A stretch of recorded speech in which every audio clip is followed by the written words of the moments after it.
Alderman Cote. Here. Alderwoman Martin. Alderwoman Boyd. Here. Alderman Bosley. Alderwoman Middlebrook. Present. Chairman Boyd. Present. 5 present, you have quorum. Okay. We're going to excuse the Alderwoman from the 11th and the Alderman from the 4th due to necessary absence. I'll take up a motion on approval of the minutes for May 14th. I move that we approve the minutes from the May 14th Streets Committee meeting. Second. It's been moved in second. Madam Clerk, please call the roll. Alderman Moore. Alderwoman Murphy. Aye. Alderman Kotar. Aye. Alderwoman Martin. Alderwoman Boyd. Aye. Alderman Bosley. Alderwoman Middlebrook. Aye. Chairman Boyd. Aye. It's 5 aye votes.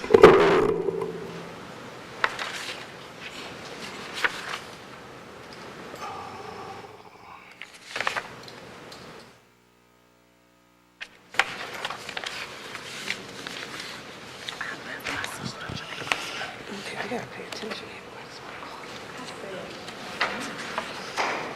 Hey, maybe this is not your answer. Okay, the first board bill we will hear today is Board Bill number 50, sponsored by myself, presented by the Treasurer, Tashara Jones.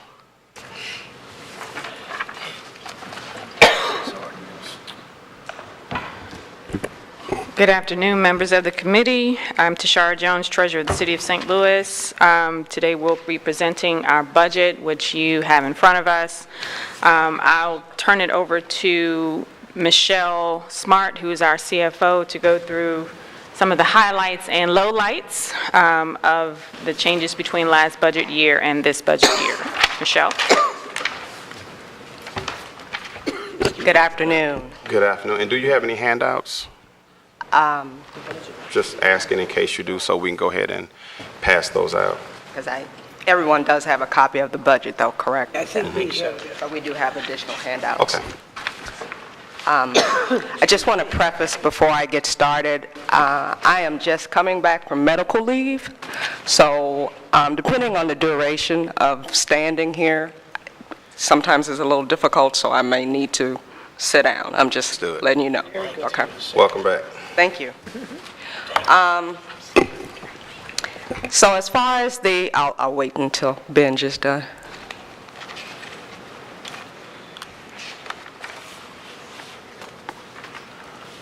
You go ahead, Michelle. Okay. The highlights of the fiscal 20 budget for parking division. As far as revenues are concerned, we have an increase of $1.3 million over last year's budget. The majority of that can be attributed to meter revenue being up by $77,000. We continue to see increases in the meter revenue, in particular around the credit card transactions. We also have increases in our garage revenue associated with the KILL, or Scottrade, or Enterprise, I'm sorry, Enterprise Center. But it's the KILL garage, and the event revenue that's associated with that is up about $636,000, mainly because last year, because of renovations, they didn't have a full schedule of events, and this coming up fiscal 20, they do have a full schedule. So we're anticipating that. Our Argyle garage in the Central West End, we're anticipating an increase of $100,000. That is mainly due to the construction type traffic that is going on in the Central West End right now. And our 7th and Pine garage downtown, we are anticipating $270,000 of an increase in our daily revenue, about $85,000 in our monthly revenue for hotel type business that is happening in the downtown area, as well as the fact that we are converting that garage to a 24-hour garage because of the demand that is on that area as it relates to the hotels coming into the downtown area. Our other facilities have a total of about $137,000 increase. But the ones that I indicated specifically are the ones that are driving that $1.3 million. Does anybody have any questions on the revenue?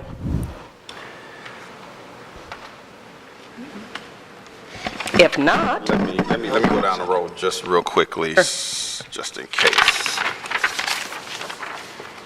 Okay, Alderwoman Murphy. No questions. Okay. Sounds good. Alderman Cote. Just to make sure I'm looking at the right document, I'm using on your, I guess, this budget document, garages are broken down on the Yes. second page, right? Right. Okay. So, talk to me about that 7th and Pine. I know Hotel St. Louis is parking there. You're converting that to 24 hours. I see the valet revenues there. Does that number include self-park, or is that for the hotel? Do they self-park? I don't even know if they self-park. they do have some self-park options that would be included in valet as well, because they'll validate guests that come for, just to be at the bar, or different events that are happening at the hotel, and they will validate them, and that will be a part of, daily parking, actually, as validation. Perfect. And then, sorry, I missed on Argyle. What was your summary of Argyle? Argyle A is, little bit? the increase there is due to the construction that's going on in the Central West End. Because of that construction traffic, we get the construction crews that park in our garages, as well as the fact that there are certain areas that can't be parked in, and so we benefit from that, people parking in our garage where they normally might not because of construction traffic. Great. My last one that I take great interest in is How's Couples Garage doing? That looks fairly steady. Couples is fairly steady. There isn't anything that would have specifically made a significant increase this upcoming fiscal year for them, but they continue to be steady. Okay, and the bulk of that looks like monthly parkers for the, okay, thank you. You're welcome. Alderwoman Boyd. No questions. Alderwoman Middlebrook. No questions. Okay, go ahead and proceed, Ms. Smart. Thank Okay. you. I'll move on to the expenditure side.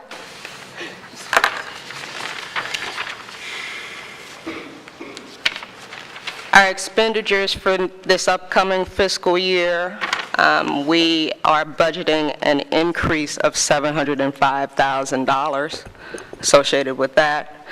The majority of that is associated with what we have done in our salaries. We have a $1,182,000 increase in salaries and benefits. The majority, the breakdown for that increase has to do with, number one, we've instituted a $15 per hour minimum wage increase, which attributes $467,000 of that increase. We also have included a 3% increase for all our personnel, which equates to $61,000. Due to the fact that 7th and Pine is converting to a 24-hour garage, we will have to add 3 additional FTEs to handle that load, which equates to $118,000. We also, due to the different events that will be happening in a full schedule year for Kiel City Hall, we are adding some PM type positions and some event lead positions, basically 2 additional FTEs for that. That's $82,000. Also in Argyle, we are putting in a parking lead position there. So that's 1 additional FTE for $39,000. In our IT department, because of the fact that we are going to be managing the back-end system for the Parking Violations Bureau system this coming up year, we are adding 1 additional FTE for $56,000. And we are also putting in 1 additional FTE that we are naming a rover position, because we find that from time to time people will call off, and so we need to make sure that we have coverage in the garages. So this position would would go from garage to garage depending on what the need is, would be one additional FTE at $39,000. We also have an additional custodial position at City Hall. There wouldn't be any additional FTEs because this is a non-exempt position, but it still would result in $28,000 of an increase. And we have also added a cashier for the tow lot for 9 months at 128 hours per pay period. No additional FTEs for that one either because of it being a pay performance or non-exempt position, but it does still result in an increase of $53,000. Before I move on to any other expenditure categories, does anyone have any questions on the salaries? Do you have a bottom line on how many full-time FTEs it was? I was trying to keep up with writing Yes, those the down. full-time FTEs are 118. Let me make sure. Yes, 118. Total, and how many are you, is that the cumulative with the additions? Yes. And how many are you adding? We are adding 8. 8, okay. Thanks. Oh, we have a handout.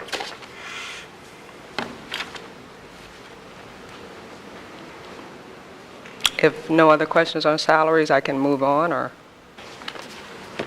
Anyone have questions on salaries rather than go down the road? Okay, go ahead and proceed, Ms. Okay. Smith. Thank you. The other categories, and I will address these in category totality. As far as supplies are concerned, we have a $35,000 increase there, mainly because of the battery packs that we have to purchase for our IPS, or single-space meters. We're finding that we have to replace those batteries more frequently. The cost of those batteries, because they are low in individual costs, they're not necessarily an item that can be capitalized because of that barrier. So that has to be absorbed in operating costs. So that's about an additional $17,000 that we have of the 35. We also have instituted a software called Seamless Docs that will assist with being able to do document management within the parking division.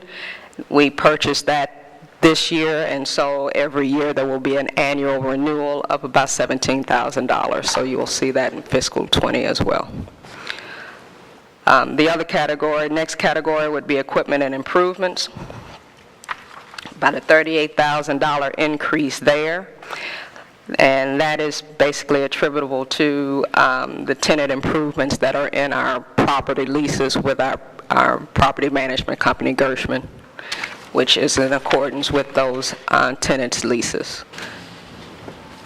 Next category would be contractual and other services, and that is $15,000 of an increase over last year. The major driving forces there, we have elevator maintenance contracts that attribute to about $48,000 of an increase there. We also have Gershman expenses related to the Argyle properties. Those properties were vacant for the last year and a half or so, so this year we will see more expenses related to facilities management, which is about $35,000. We also are seeing a decrease in the legal expenses of about $65,000 for next year.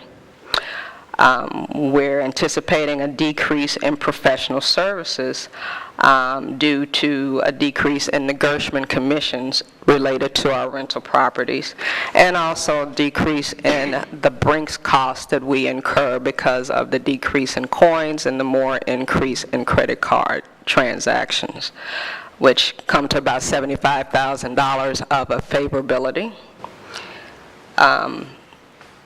We also have under office and computer services, we're anticipating a increase in our expenses of about $24,000, and that has to do with with our IT department again becoming more and more proactive in making sure that we're PCI compliant and the different things that we need to put in place. We have other software needs that we need to put in place to make sure that we are in compliance there. And we also have charges related to the different equipment, Konica type computer equipment or copier equipment that we have. The merchant fees, which, as I've stated previously, because our coins are going down and there are more transactions that are being generated based on credit card usage, our merchant fees are going up. And we did, I want to make sure that I emphasize that we did do a consolidation with the airport to get those transaction fees down. We went from 6 cents per transaction to 4 cents per transaction as we joined forces to try to help each other.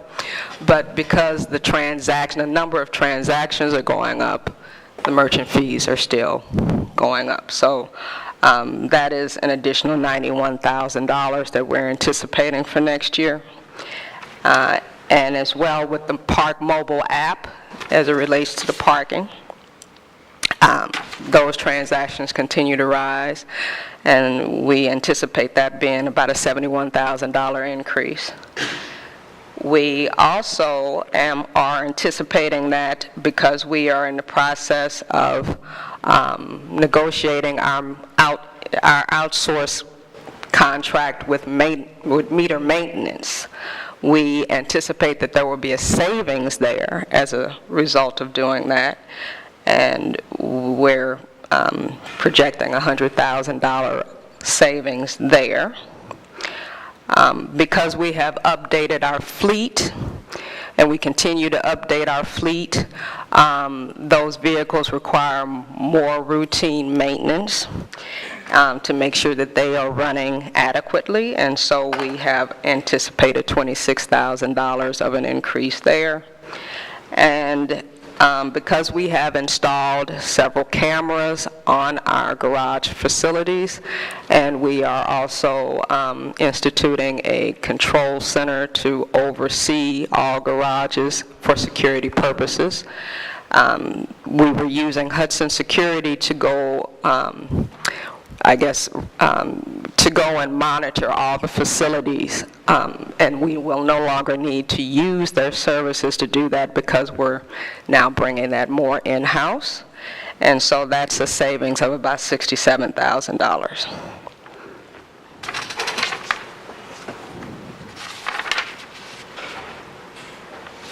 Can I answer any questions in regards to that category? I know that was a lot of different line items, but...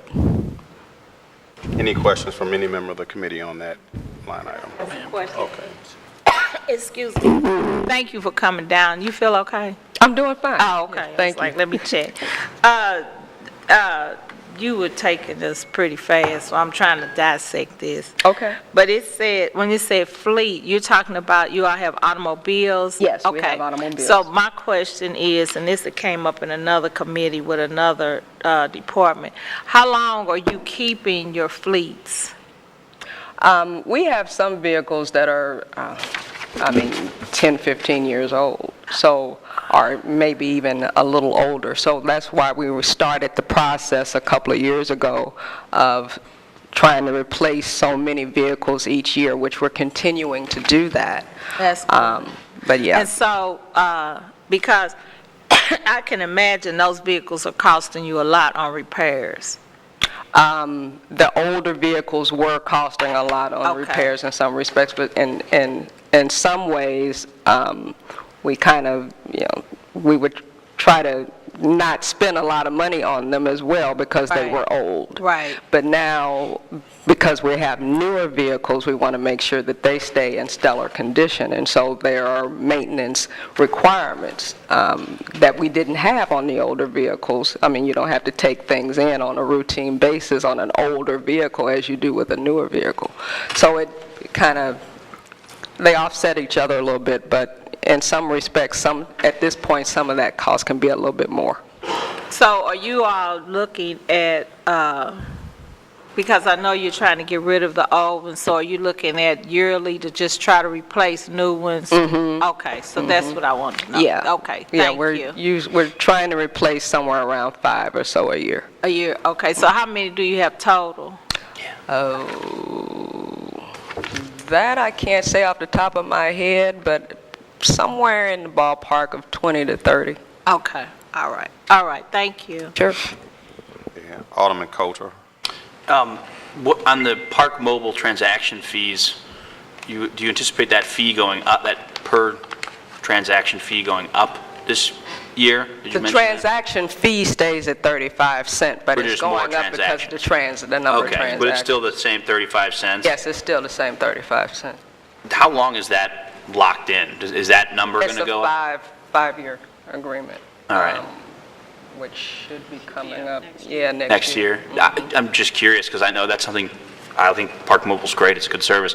Do we anticipate, I mean, how does that 35-cent fee compare to other cities? Are we in about the same, in line with them? Do we anticipate that'll go up during a renegotiation of that contract? No? Good, okay. Your cameras, I'm glad to hear you're adding more cameras to garages. Are we coordinating that with the police department, or do these federate into the real-time crime center? Do they have access to the cameras or some way into your system? No, they do not, and there is someone here that might be able to address that more. Carl or Jerry. Good afternoon. My name is Jerry Walker. I'm the Director of IT for the Treasurer's Office. How are you? Good. So they do not have that access, and the reason being is because when we built this out across the garages, we had to put it on the PCI network. And the PCI network is the most secure that the city has, specifically for transactional reasons, for credit cards and keeping the garage cards secured. And so we put them on that network. So with that being said, we cannot allow anybody into that network without breaking the compliance piece. And Okay. we're certified in that right now. So once we do that, we break the certification, and then we're liable for, So another city agency would break that certification? because we're not in charge of their network. Okay. Do we have a process in place? I'm just more asking, we got hammered with car break-ins in Yes, garages we do have a- we particularly do last have a year. process. And I'm not blaming your garages necessarily. No, yes, we do, and we work closely with the police, Good. and we do that, and we have a chain of command when the video is needed and when they come see it and all that. So we work with them the police Perfect. closely on that. They Thank get you. whatever they need from us. Thank you very much. Yep. Jerry, hold up. I do have a question on that, because I remember having a conversation with you maybe 2 years ago, and I think that's what you had expressed to me. But I'm curious as to, could the cameras not be on that particular network and on a different network so that it can feed into the real-time crime center? No, because a lot of those cameras are PIN cameras that's also on the actual equipment, the parking equipment. And so since we have to tie them all in, they're all part of that. So a lot of these cameras are PIN cameras also on the actual garage arms, or where you put the credit cards in and stuff, and we need to be able to see that stuff for in case we get any fraudulent type stuff happening. So that's why they're on there. But why couldn't you still have it on a different network and see those transactions at the same time? Because the equipment itself is all on the same network. So the garage arm and the garage, when you first go in there and it has the credit card and all that stuff, that is all on the same network. It's all tied in. So that's what causes it. Is that the same provider, that create the arm and the transaction and the camera, that's from the same? Yeah, they install that part of it, yes. Okay, so it's part of it's part of a complete system then? Correct. When Okay. they bring that in as part of a complete system, yes. All right, thank you. Yeah. All right, any other questions? Anybody else have a question for Jerry? Okay, thank you. Ms. Smart? Ms. Smart, if you need to sit down, we can move that microphone down and you can sit in a chair if you like. I only have one little small part Okay. left, and then, Okay, so I'll let you know. okay. Wanted to kind of go into the non-operating expenditures, if there aren't any other questions on, I'm sorry, on what I just covered. Okay. Could you point us, where are the non-operating expenditures? I would be in the document that has all the expenditures, and it's the last section Oh, the bottom part that says non-operating Yes, expenditures? yeah. Thanks. Sorry about that. No problem. The non-operating expenditures, we're budgeting $570,000 of a favorability there. Want to mention that this year, as well, the upcoming year as well as the current fiscal year, we had 2 tow vehicles that we purchased this current fiscal year, and we have 2 budgeted for next year.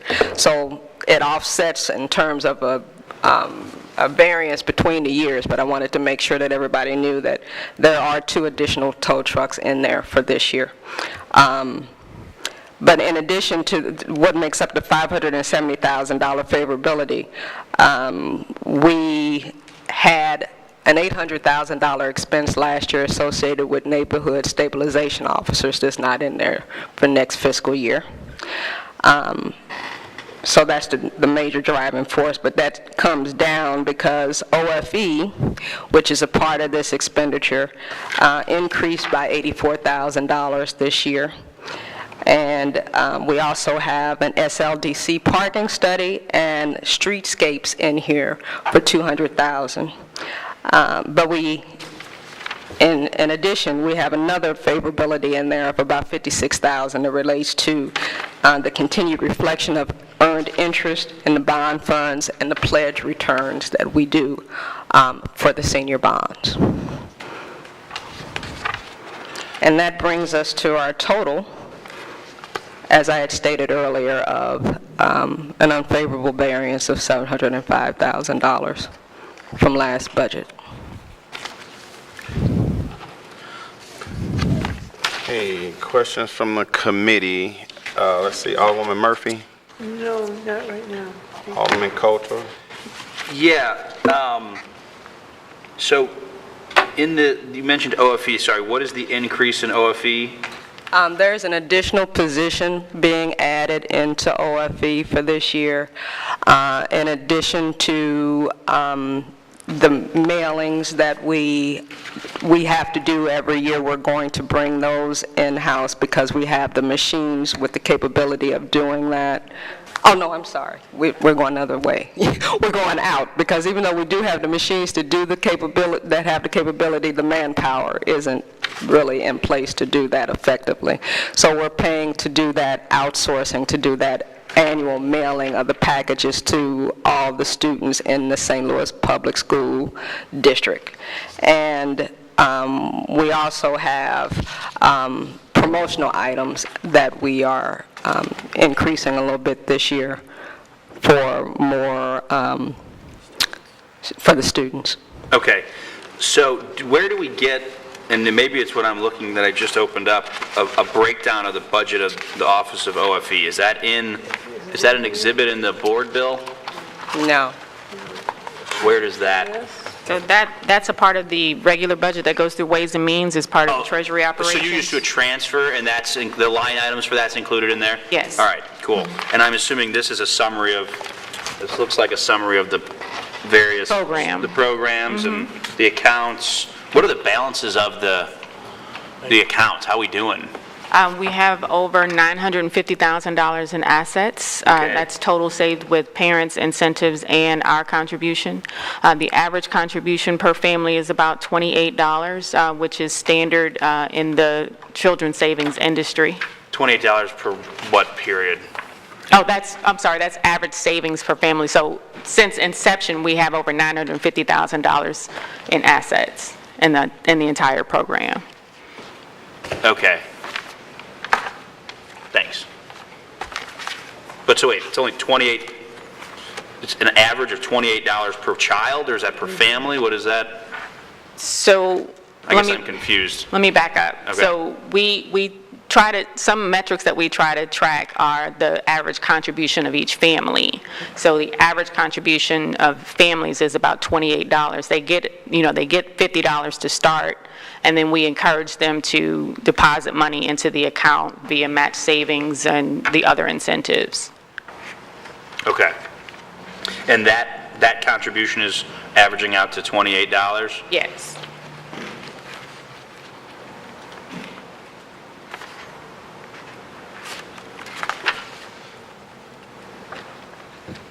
So what is so we have about $950,000 now, you said, in deposits, right? Yes. And what are we, and I apologize, I don't have my Ways and Means books in front of me. What's the annual operating budget of OFE? The annual operating budget of OFE is, our request for fiscal year 2020 is $464,000.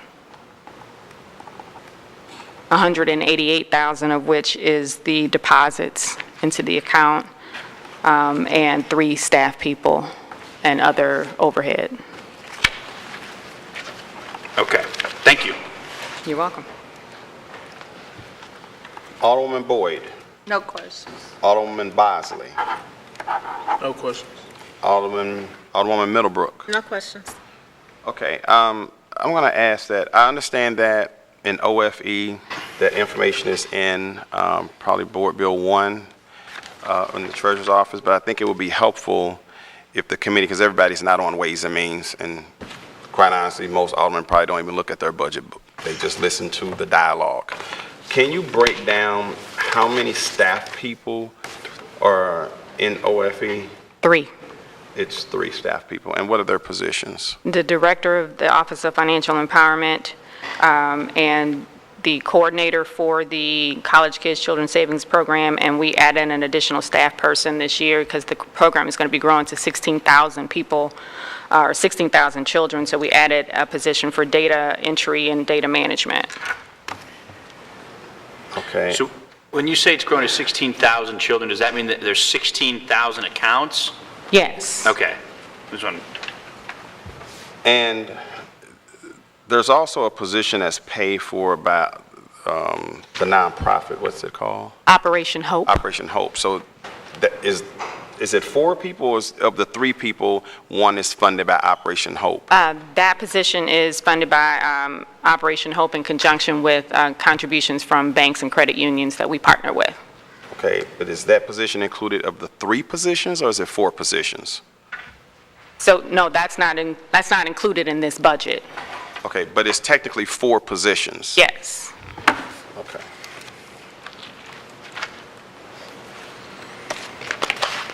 Okay. Any other questions, follow-up questions from the committee? Okay, Ms. Smart, you want to talk about the capital budget? It's pretty short, but that's page 2. I have another parking question, but I guess I could wait. Do you want me to wait? Sure. Okay.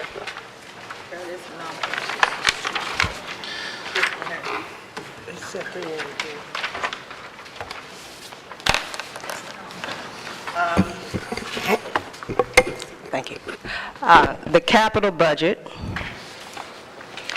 we are budgeting $1,360,000 there.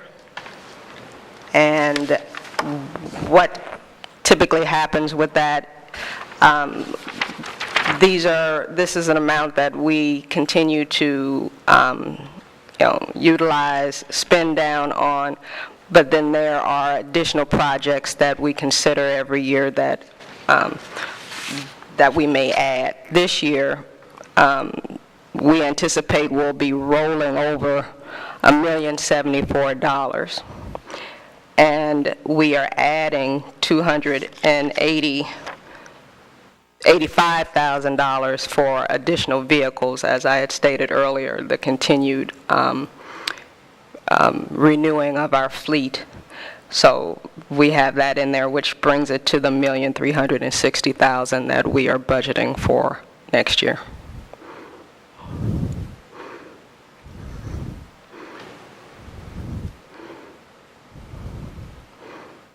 Any questions from the committee? Alderwoman Murphy. No, so you had a balance last year, well, okay, your balance in June is $1,074,000. Yes, that's what we're projecting. Okay, and then that is 1.63. Okay, thank you. You're welcome. Alderman Cote. Yeah, why are we carrying forward so much money from, Yeah. can you just walk me through the rationale there? So I'm looking at the carry forward, which is about almost $500,000 for parking meters and equipment, a lot for couples repairs. Why are we carrying that money for? Like, was that budgeted for projects? Did they just not get done this year? We have always had a capital budget in what we call the Center 5, mainly because, number one, couples, which is different from our other garages, has a total different ownership structure and a different bond structure. Their bond fund does not have what's called a repair and replacement fund that is substantial to deal with the type of repairs that is now needed for that facility because of its aging. So we will continue to show different repair and replacement type projects for couples in this because the bond fund is not adequate to support that. Also, any vehicles that we purchase would need to be in this budget because vehicles are not related to garage facilities, and the bond fund, our senior bond fund that handles repair and replacements, those vehicles can't be purchased with those funds. So we always have to have this for that. In addition, depending on what type of expenditures have to occur in our facilities, some of those, because of the dollar value and the process that we go through to provide to our bond trustee what is considered repair and replacement for the bonds, there are other projects that fall outside of the scope of that three-year budget that we have to supply our trustee. And so as those things occur, some of those can be absorbed in the operating expense depending on the type of cost it is, but if it's anything that's over $5,000 that should be adequately capitalized, these are the funds that need to be used for that. So we need to keep these funds in place for those types of contingency situations that don't fall within bond funds and cannot be absorbed in operating expenses. Understood. Thank you. That's a very excellent explanation. On the subject of couples, what are some of the bigger ticket items or repairs that are needed there? Do you know? Oh, we have several, and there's a list. I don't have those with me, but... If someone could just get me that, just so I have Sure. it. And I appreciate Carl and Jared have been very helpful. We had a number of issues with the garage in the fall in terms of safety and stuff, and they were very helpful in getting those resolved. Sure. I'm done, sorry. Okay. Alderman Boyd. Same question like with the fleet on the radio equipment, how often are those changed out? How often is the fleet changed out? The radio. The radio. Because Radio I know equipment. they don't have a long lifespan either. Oh, the radio equipment, yes.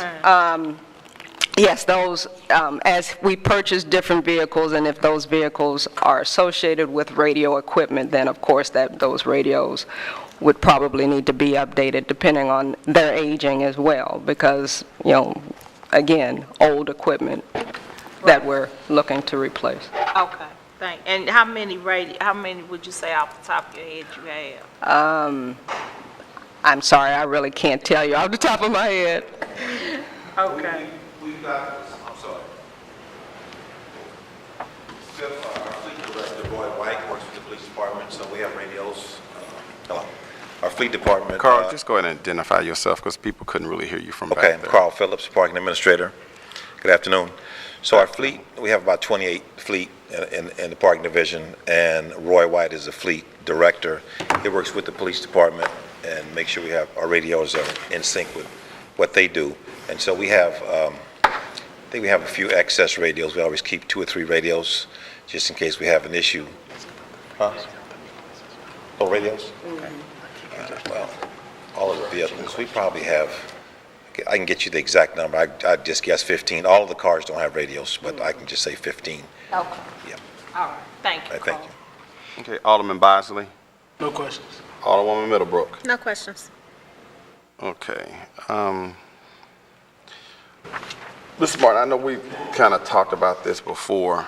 The rollover, like couples repairs tend to roll over on average, what, about 400,000 every year? For the past 3 years, how much have we rolled over for couples repairs?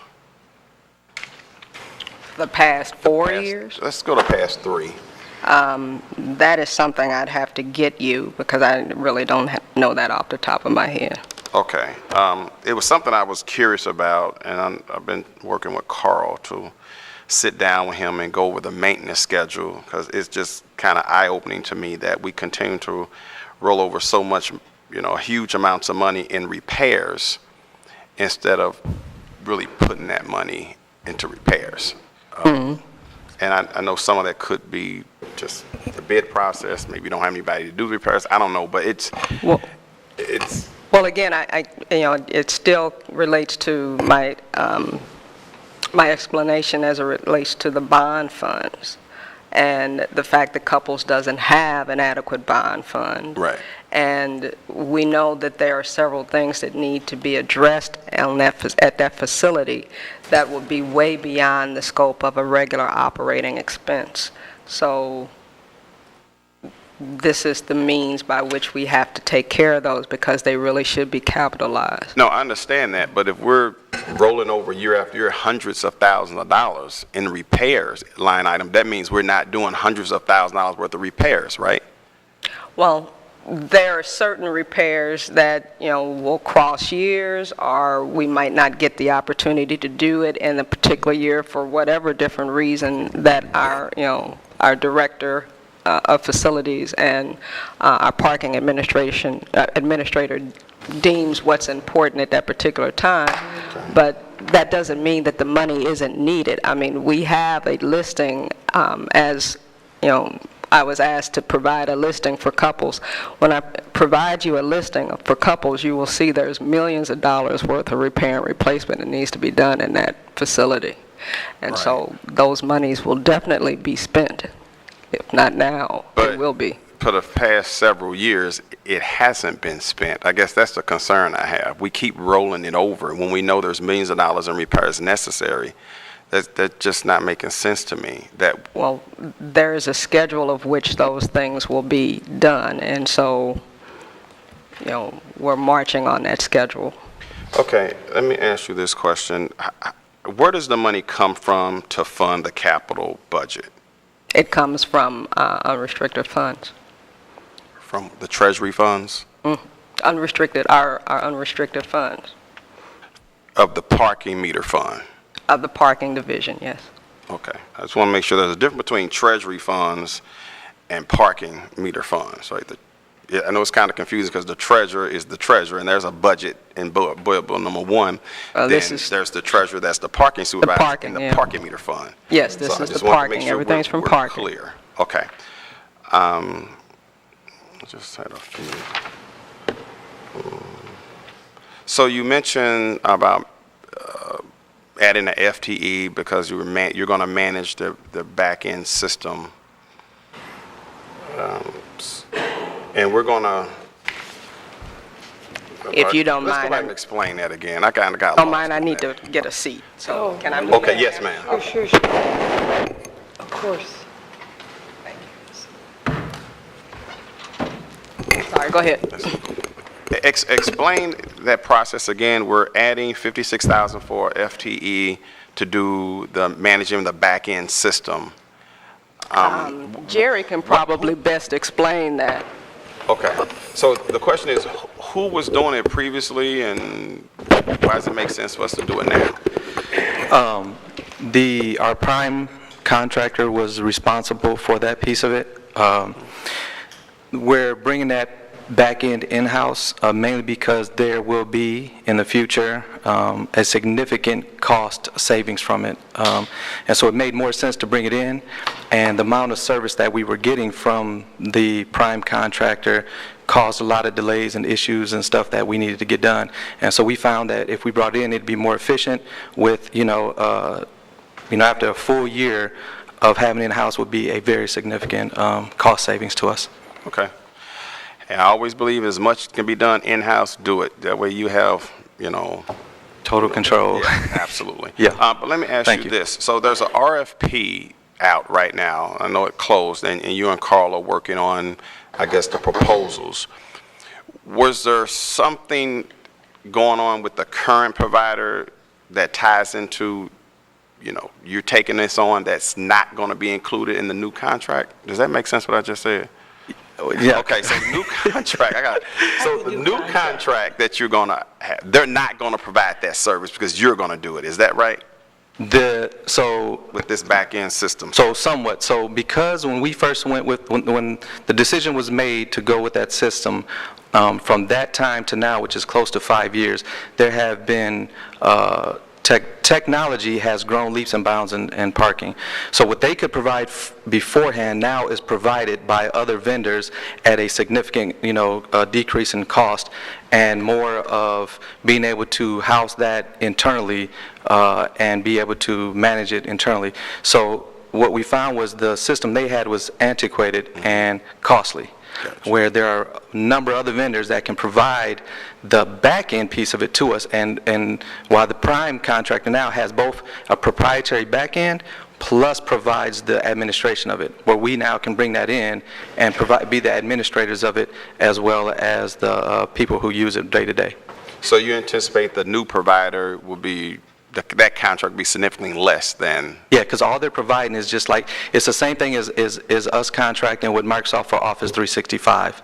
We do all the administration, we do all the programming, configuration and stuff. So it's that type of systems that are out there now that we're bringing in. Okay. Thank you. Yep. Back to security. I guess you can stay there. I just realized that was my other question. So Yeah. Security at 7th and Pine. Yes. And I think Ms. Smart said that we're adding 3 additional people, and we're eliminating Hudson, and we're going to do it ourselves. Is that correct? Did I hear that correct, Ms. Smart? For Okay. security, 3 or is it 2?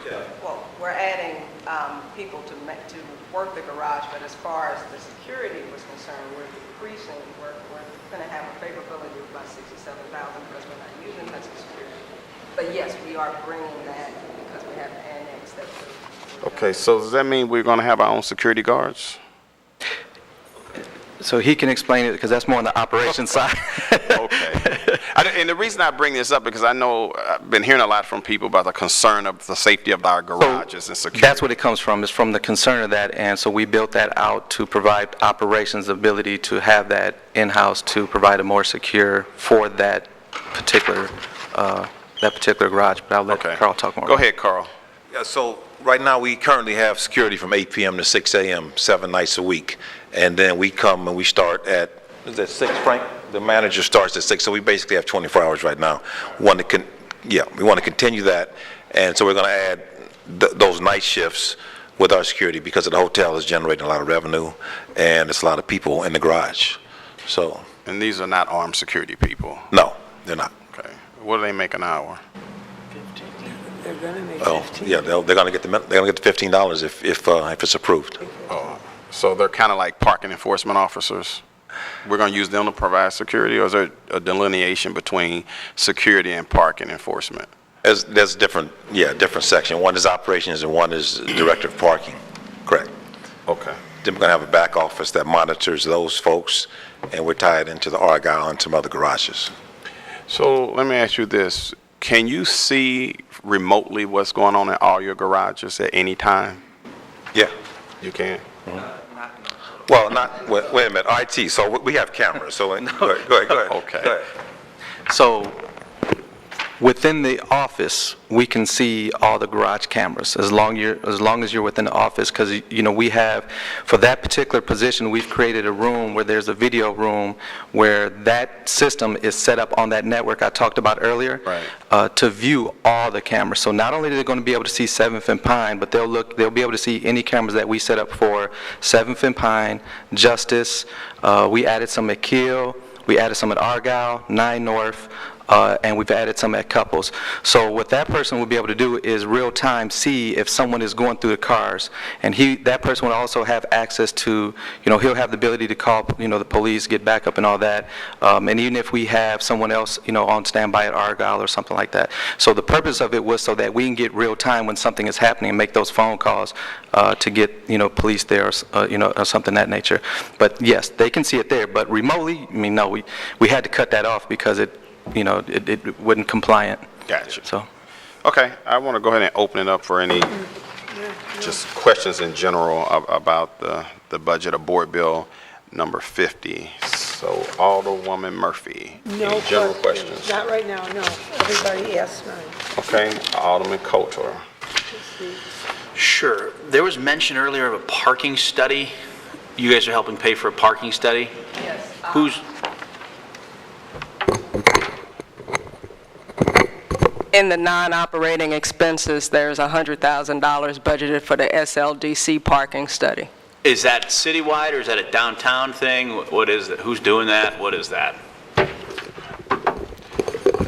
So SLDC issued an RFP for a downtown parking study in hopes that it would help forecast development in the coming years and the needs with parking that go in tandem with development. They started that process. They asked us to come in as a technical advisor to that process, and we've offered to help them in. We've also, at the Parking Commission level or in the budget, allocated some funding to help them with the study. But I've been a part of, like I said, as a technical advisor to that committee. But you guys are helping pay for it, obviously. That was a request that they've made, and that is in the budget as. Who's doing this study? Do you know? An outside vendor that specializes in international parking studies. So they have not selected a vendor yet. We are in the process of actually determining what the product, the finished product actually will be. So that committee is still convening. Okay. Along those lines of the Parking Commission, I know you guys had a meeting just recently to approve the budget, but are we not having Parking Commission meetings anymore besides for the budget? It seems like there hasn't been one, looking back at records, in about a year before the budget one that just happened. We did have a Parking Commission meeting in the fall to discuss a streetscape project, and we'll probably have another Parking Commission meeting in the near future to discuss the parking technology RFP that we currently are reviewing. So we will have forthcoming Parking Commission meetings. Are we going to start having those with more frequency than just having them sort of quarterly? I can't provide you with a definitive answer on that statement. We will continue to provide, the information that's requested by both the committee and the commissioners, and attempt to do the best that we can for the patrons of St. Louis. Great. Shifting gears, permit parking, and I know you and I have talked about this at length before, but you guys are hiring more people, you've got some 24-hour garages, something that constituents of mine are regularly complaining about, and I'm sure this happens elsewhere, is, in some of our neighborhoods where we're seeing a lot of increased development and a lot of retail, it's getting increasingly difficult for residents to park on certain streets, and then maybe they don't even have an option to park off-street. what's going on with figuring out how to come up with a real permit parking system for some of our residential streets? I mean, every other city seems to be able to figure this out. Are we making any progress on this front, besides the just, Alderman passes bill and neighborhood association administers the parking passes, which isn't really a tenable solution? Sure, I think you did highlight an issue where we have a patchwork of kind of regulatory systems. So at the Board of Aldermen level, certain alder people will pass parking permit zones and designate an organization or person to oversee that particular administrative zone for a small fee. Right. And oftentimes, those folks don't actually come to our office, so we find out about them when we're going out to enforce.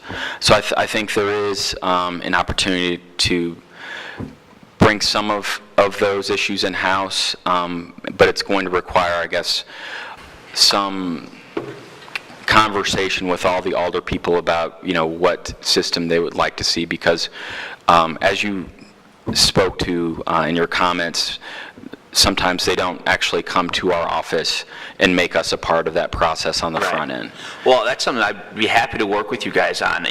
We've talked about it for a couple of years. I'm thinking in particular, I've got a little neighborhood, LaSalle Park, that gets inundated with ballpark parking. They have limited off-street parking. I know we just passed a parking deal for Alderwoman Navarro's ward that I don't even know if you guys were involved about that, but it would just seem to make sense to sort of centralize these for if there's going to be a small, fee or some nominal fee associated with it, frankly, it should go to the parking division to administer the program, and also it would help with enforcement. If you guys don't even know they're there, it's pretty difficult to enforce these programs, I would assume.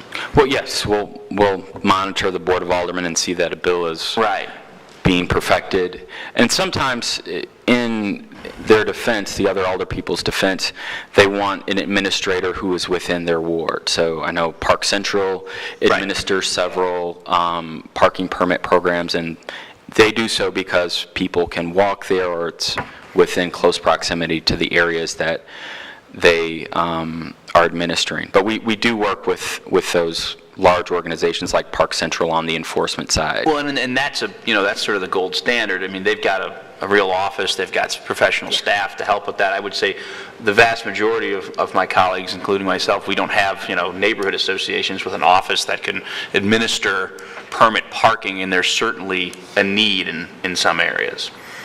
So, can we work on this? Absolutely. All right, I'll work with you on it. Okay.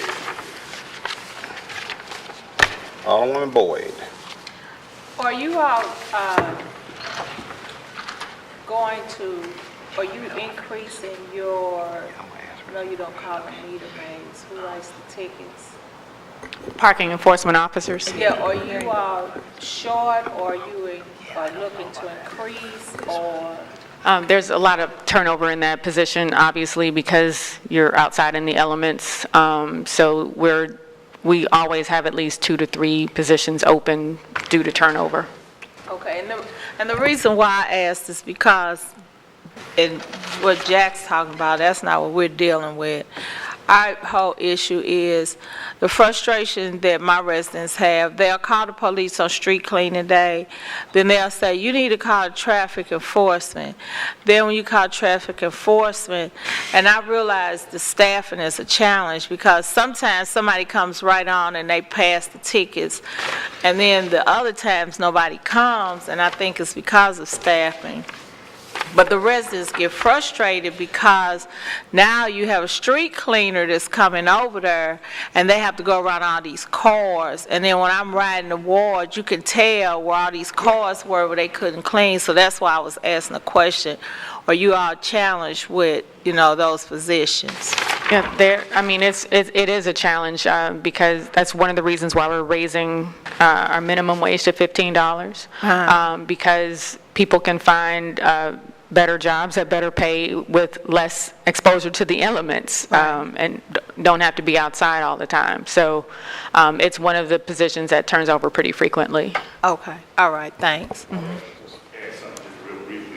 You want to come forward? You know the drill. Frank Williamson, Director of Off-Street Parking. Some of the neighborhoods are challenging, so some of the parking enforcement officers have a real tough time, like Walnut Park and other areas, they're threatened.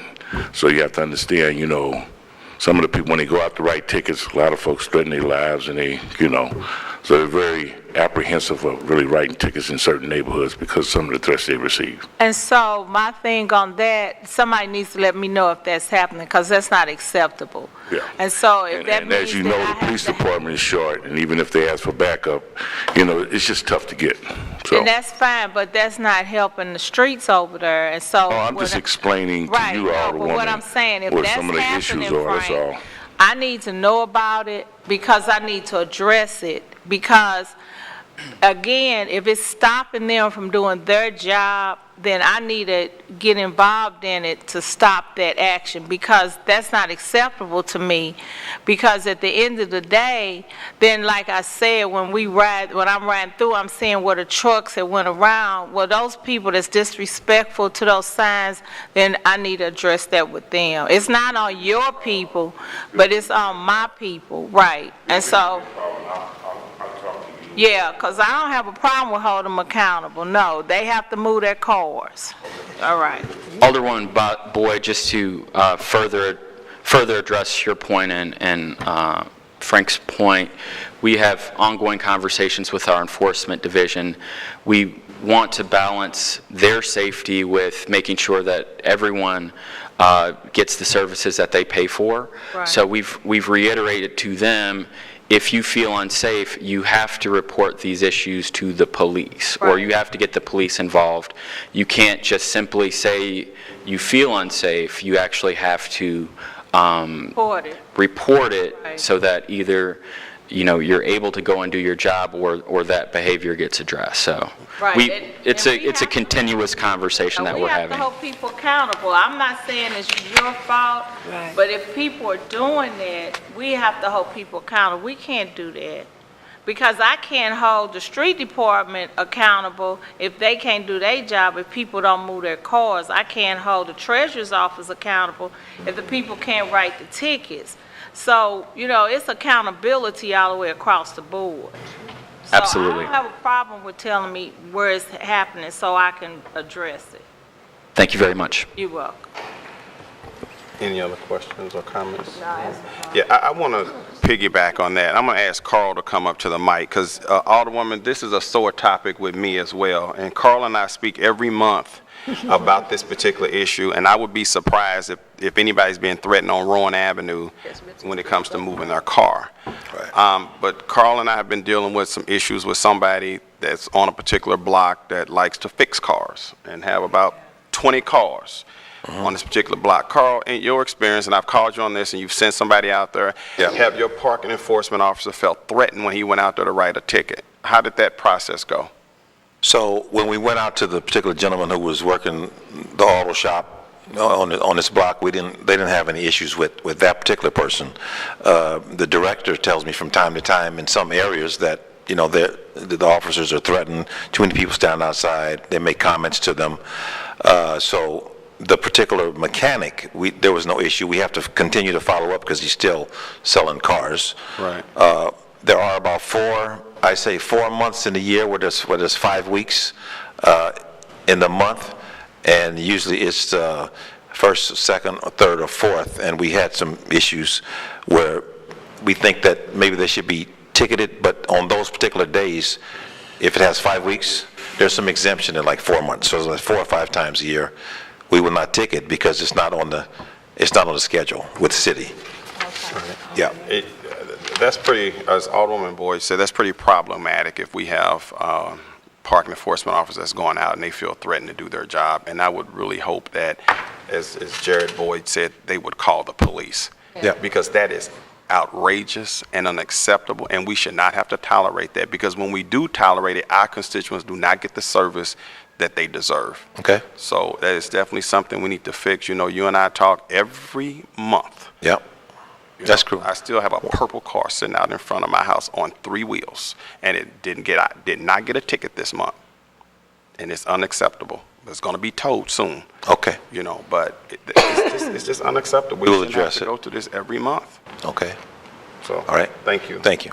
And I'm sorry, did you have a question? Yeah, I have along the lines of, I guess, parking enforcement, a question about after-hours enforcement. Do you guys, and I represent a couple of bar districts, and I know, like, down in Soulard, for example, you guys, like clockwork on the weekends, manage to get down there and you know, get folks for not paying the meters, which is fine. I don't have any problem with that.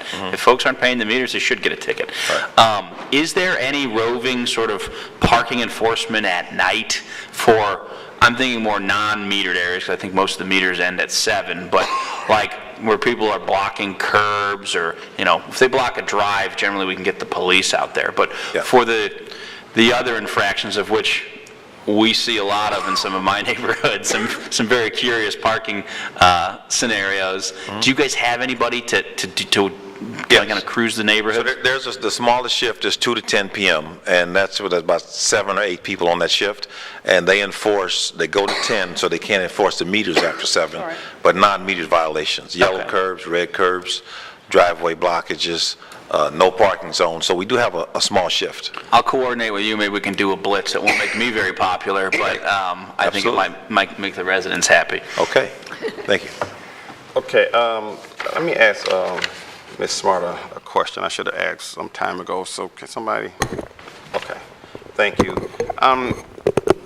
Every year there's excess revenue, right? Because we budget for 20 million, but we only, you know, spent 18 million. So how is let's just call it $2 million, how is it redistributed? Well, since we're an enterprise fund, so therefore we are treated just like a for-profit type business. We don't do zero-based budgeting as the funds under the general fund umbrella do. So our revenues have to cover our services, and anything that's over and above that, you know, that is considered profit that then goes towards the unrestricted funds. Okay, and who makes the decision on the allocation of those funds? And is all of it in restricted, or some of it go in? Well, I mean, when we go through the audit process, because we go from a cash basis to an accrual basis from an audit standpoint, and when you do that transition, then the different line items then are dubbed, you know, what goes into restricted versus unrestricted. For example, bond funds are all restricted. Cash that's not associated with a bond fund is considered unrestricted. And so you go through those categorizations to determine on the audited financials what becomes restricted and unrestricted in the equity section of your balance sheet. So if you had $2 million left over from last year, and you have all these different, you have the unrestricted fund and you have restricted fund, and of course you have the bond funds that you have to put money in, and that's already built into the budget to begin with, the operating budget, correct? The reserve, the bond reserve allocation. The bond reserve, and the budget, this budget Yeah, in the year? operating budget. No, the bonds aren't necessarily what's considered in here, because again, this is cash, and the audited financials are accrual. So what's considered in here from a bond perspective is really dealing with the pledges that have to be associated with the senior bonds, because we have to send those pledges into our bond trustee. So it's considered an expenditure as far as a cash operating budget is concerned. Right. So for example, where it says principal on the actual budget, Yes. that money goes into the bond fund, right? Right. And is that pure principal?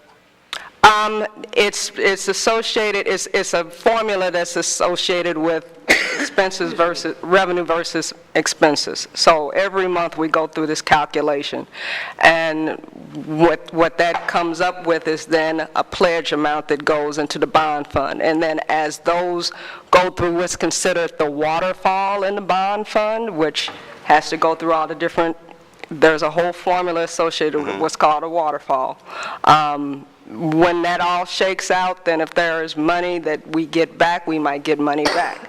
So it just depends on, it's also dependent upon what's going on within the bond funds in terms of investments as well. So how does money get into the bond reserve fund? Money gets into the bond reserve fund. If it's in the bond fund, I guess I'm not quite understanding your question. Okay, like every bond, you're required to have so much in reserves, right? There are several bond funds associated with Let's just use senior. one as an example, because everyone has to have a bond reserve, correct? Thank you, Brandon. Good afternoon, Brandon Comer, Comer Capital Group, Municipal Advisor. The reserve funds, because these are all typically revenue bonds, they do have reserves, and those are usually funded at closing out of the proceeds. Got you. So, for example, if you were closing on X bond, you automatically know that the bond counsel or whoever is saying, I need $9 million in reserves. Don't touch it. Right. It's restricted, correct? That's correct. Okay, so you never add to that anymore. It's already rolled into that project. Right. The reserve funds, typically, you don't add funds to that Gotcha. unless for some reason you depleted them to cover a debt service payment in the event of a shortfall. Gotcha. Okay, I just wanted to make sure. So thank you on that. So, Ms. Smart, what's the difference between a restricted reserve? Sir, excuse me. I'm sorry, what's your name again? Brandon Comer. Brandon, can you drop the mic for Ms. Smart? Oh, sorry. Thank you. So what's the difference between a restricted, in this cash, well, you call it accrual, okay, in this accrual system in the audit, what's the difference between a restricted reserve and an unrestricted reserve? Like I said, the restricted reserves are everything that's in any of the bond funds, and the unrestricted is basically the remaining parts of what's there. I'm sorry, I'm trying to go off the top of my head. I probably should have that statement in front of me. Okay, so how's it determined how much money is placed in the unrestricted fund? It depends on what's happening in each one of the accounts. It's all driven off of what is comprised at the end in terms of a total balance sheet or net position. Okay. And then there's formulas that deal with how you get from point A to point B. I think it would be helpful for me if we actually had a parking commission meeting and whoever the financial advisors or yourself can walk us through that process. Because it's my understanding we don't, as a parking commission, really have a financial policy. Is that correct? Say that one more time. Is there a financial policy for the parking commission? Okay, would the treasurer step forward? Since she's the treasurer, she would know this. So is there a financial policy for the parking commission? We operate under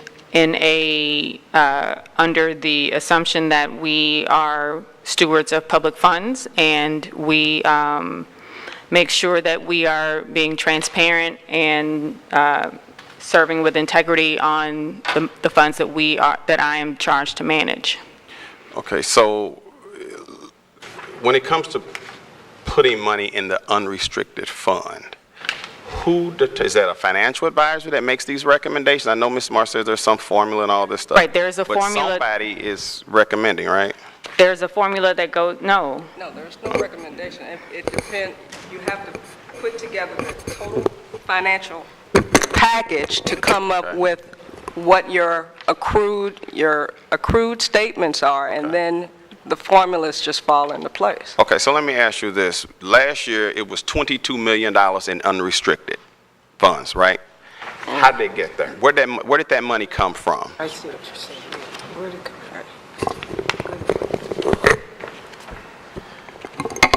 I believe I understand your question, Mr. Chairman. So What Ms. Smart is saying is at the end of each year, whatever the net income is, then certain things are automatically classified as restricted based on the formulas. The unrestricted, in essence, then would be sort of a catch-all bucket. So anything that's not classified as restricted is deemed unrestricted, right? So, so once it falls out of the waterfall, everything that's restricted is moved over into the restricted column for a specific purpose.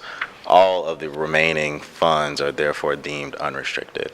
So that's just all of the extra net income for that year. So that 23 million was an accumulation of unrestricted net income over multiple years. Okay. And the restricted, the accumulation of the restricted funds is based on a formula, but it doesn't have anything to do with the bonds because there's already restricted reserves inside the bond. For some of the bonds, that is built in for repair and replacement and things like that. That's correct. And some of the bonds is not built in. We have to keep adding to it. Correct. That's Okay. yeah. So that's not what I understood earlier when you spoke. That's not what I understood earlier when you spoke. Well, yeah, so that's not, and I apologize. I was thinking debt service reserves. Typically, when you reference reserves for a bond, you're most commonly referring to debt service reserve funds. Okay. Which is for the payment of the bonds. Repair and replacement is a different type of fund, which is also typically in the indenture and funded at closing as well. They also have a refill requirement. So Okay. if you deplenish those, then you do have to replenish those to ensure that So that's where this operation. formula comes in. That's correct. Okay, got it. I apologize for the confusion. Oh, that's okay. Hey, this is a learning experience. I'm not a finance major. Okay. Payment plan. Okay, so let's talk about the tow lot. I want to ask the treasurer. Thank you again.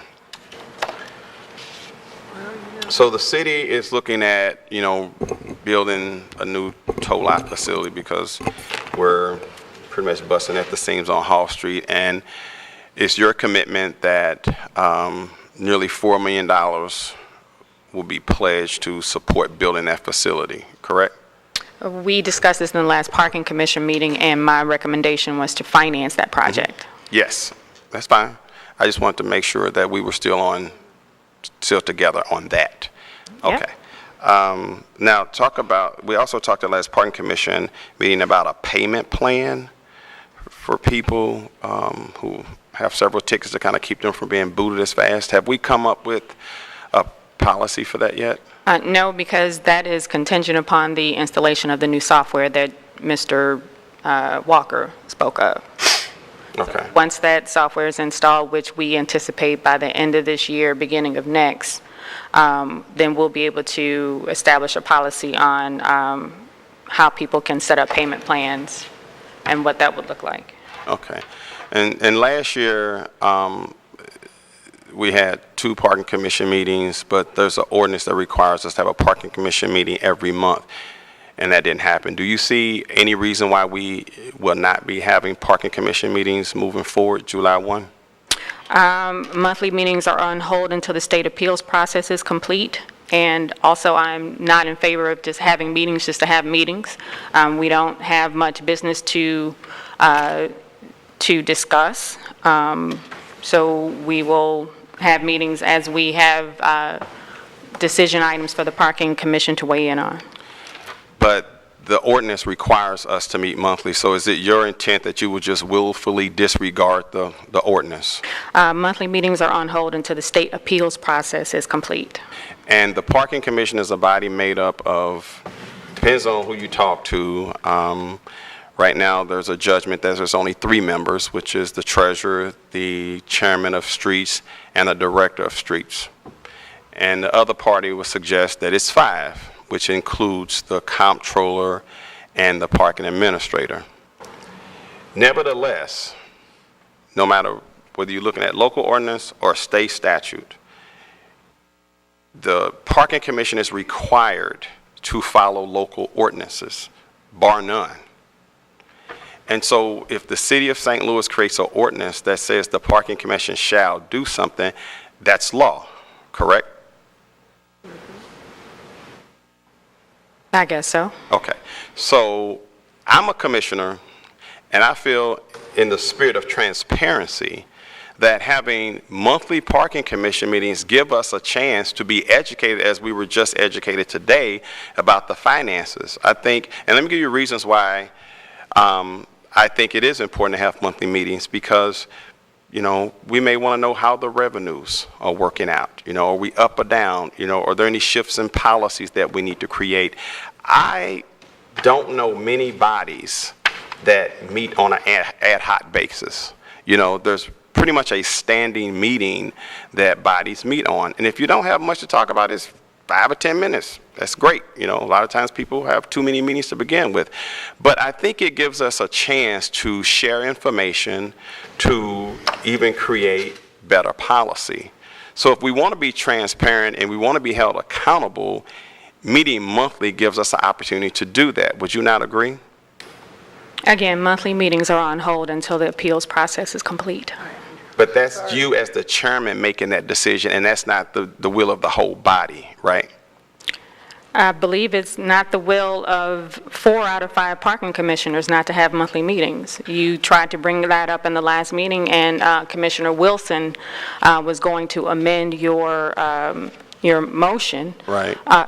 Because he, and we've spoken to him, he's not in favor of monthly meetings. Well, it's the law.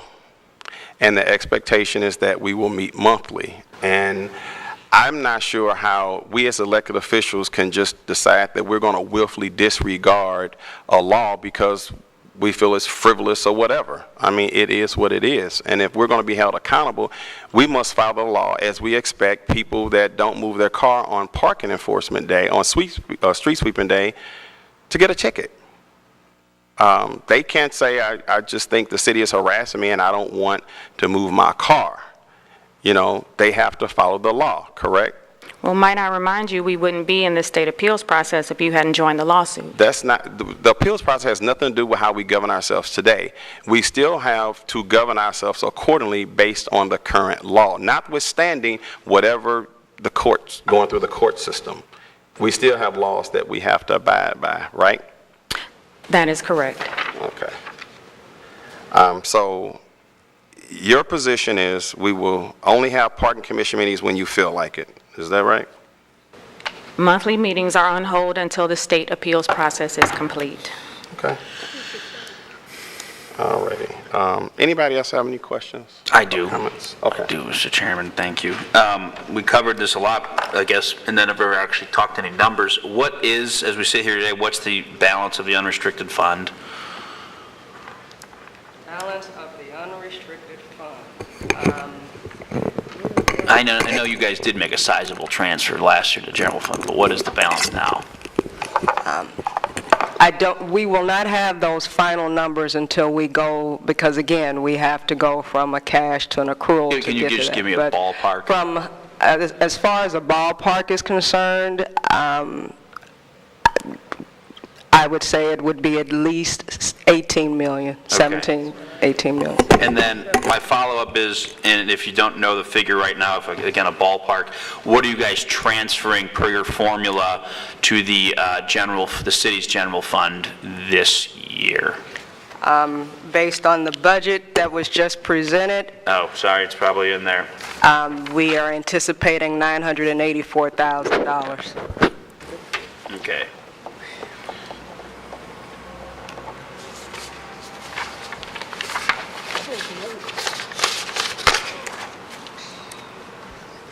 Let me ask you, Madam Treasurer, this other question. What's the purpose of the Parking Commission as it stands right now? What do you think the Parking Commission should be doing? What's the role of the Parking Commission? Right now, the role of the Parking Commission is to wait until this appeals process is complete and approve the budget. And approve the budget. So right now, because there's a lawsuit, you don't feel that there needs to be oversight by the Parking Commission? Explain what you mean by oversight. Well, the Parking Commission is the oversight body that creates the policy for the operations of the parking division. Is that in the state law? I do believe. I think you know that better than I do. What's your question?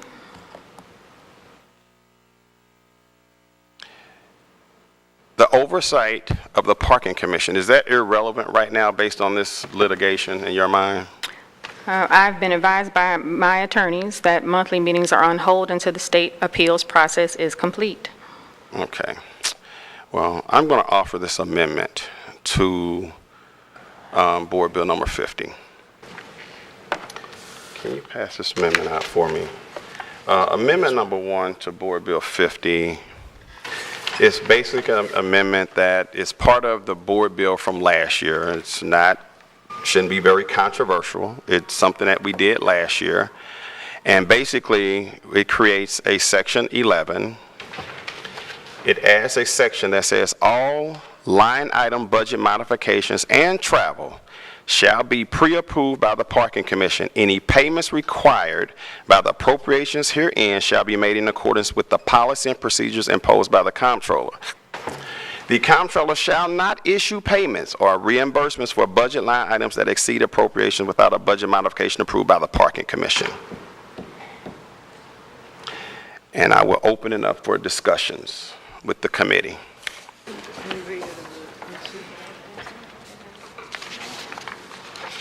Alderwoman Murphy. So we want any expenditures above and beyond what were allocated to go through the comptroller for? To be approved by the Parking Commission. By the Parking Commission. And my understanding from, I'm not on the Parking Commission, but my understanding is that's the sort of oversight the Parking Commission would have That's correct. in this survey? Okay. That's correct.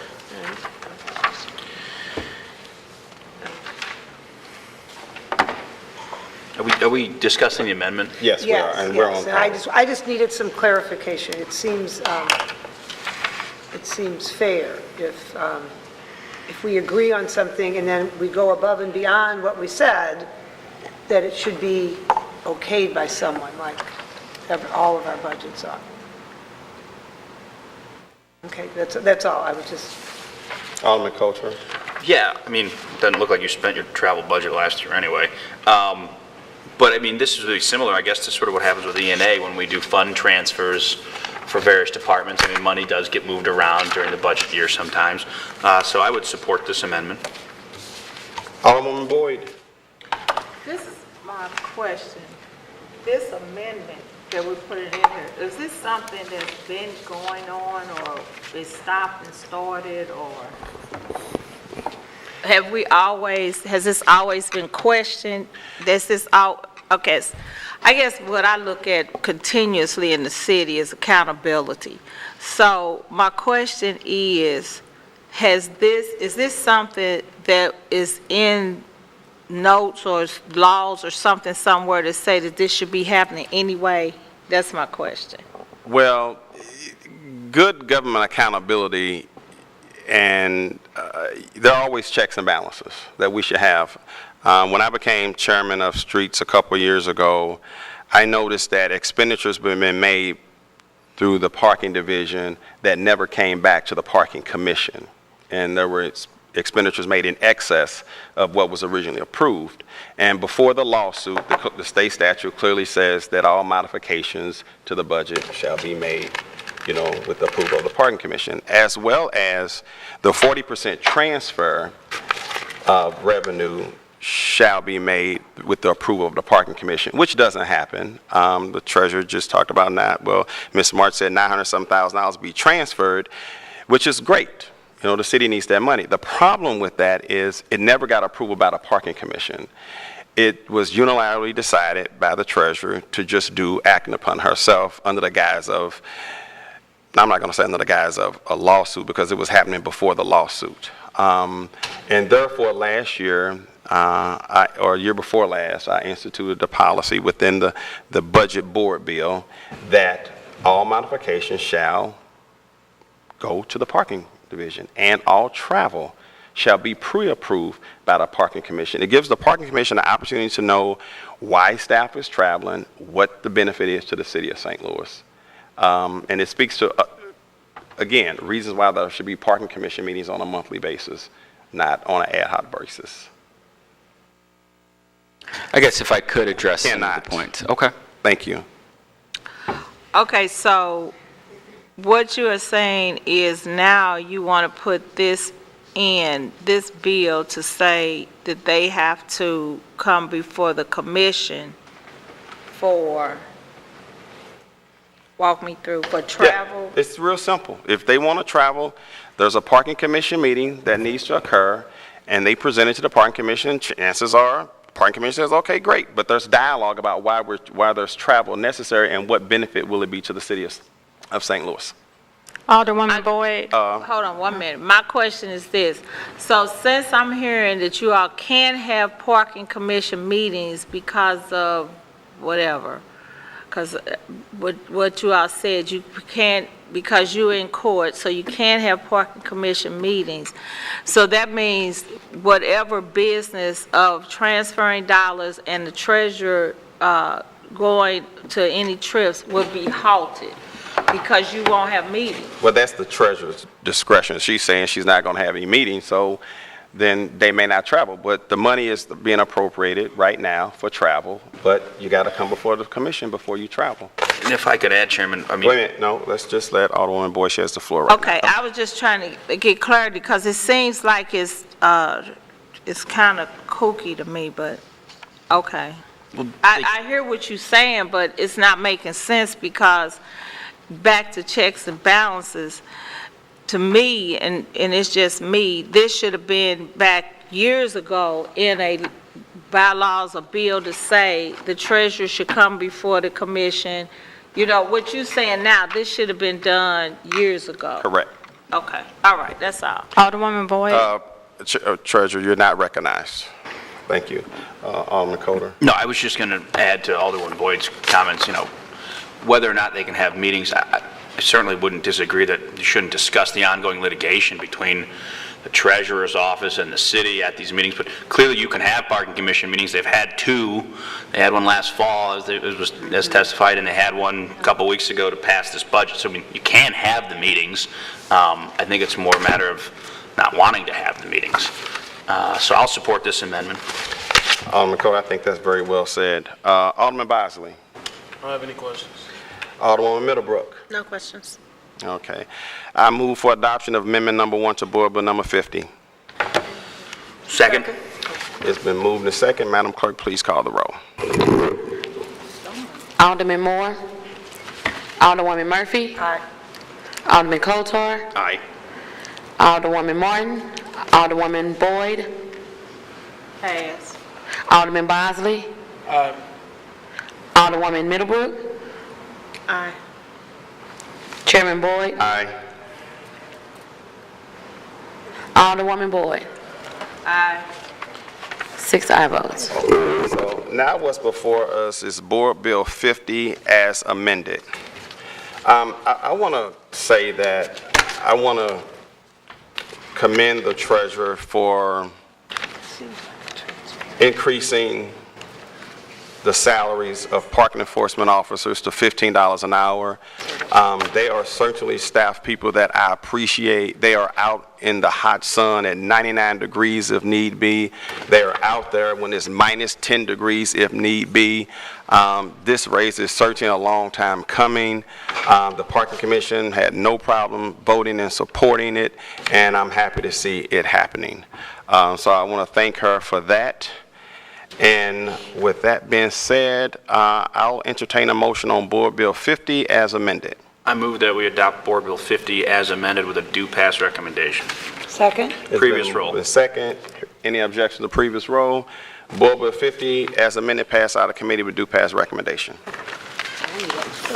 Next board bill before us, I know you're ready to go. It's a simple bill.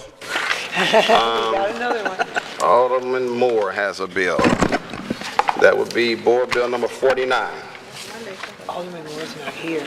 And I will take up Board Bill 49 on behalf of Alderman Moore. We spoke on the phone.